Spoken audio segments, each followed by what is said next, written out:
mtoto watatu katika watoto wanne ambao wamezaliwa kwenye familia yake. Na kwa bahati nzuri kabisa kwenye familia mzee wake, yeye peke yake tu ndo mtoto wa kike. Maureen hakuwahi kupata nafasi ya kuweza kuzunguka mkoa wowote ule kipindi anasoma, kwani toka kuanzia darasa la kwanza mpaka anapofika kidato cha 6 alipata bahati ya kuweza kusoma katika mkoa wa Mbeya.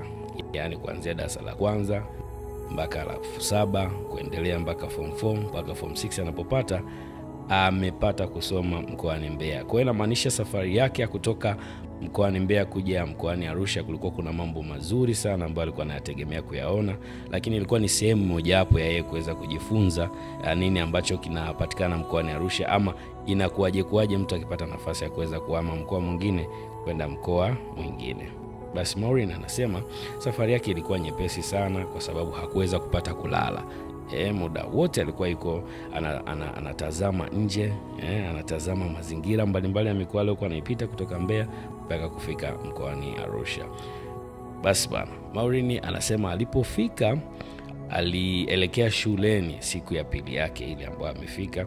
Alifika akaelekea chuoni. Alipofika chuoni akafanya usajili, kama tunavyoelewa kwamba kwenye masuala ya chuo lazima ufanye usajili, na ndio siku hiyo akapata accommodation.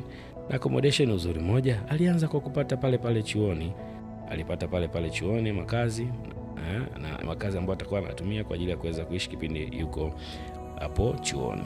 Basi bwana, Maureen anasema ilikuwa ni experience nzuri sana kwa sababu alikutana na marafiki.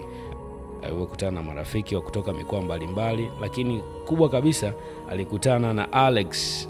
Alex huyu ni rafiki yake ambaye ndo alikuwa mtu wa kwanza kabisa kuweza kumsemesha kipindi akanafanya usajili.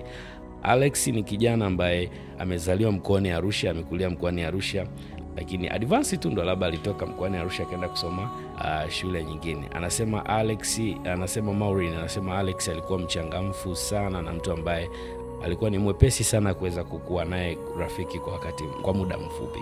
Anasema katika kundi lote lile ambalo alikopo nalo siku hiyo, yeye hakudhani kwamba anaweza kuwa karibu na rafiki wa kiume haraka kuliko rafiki wa kike.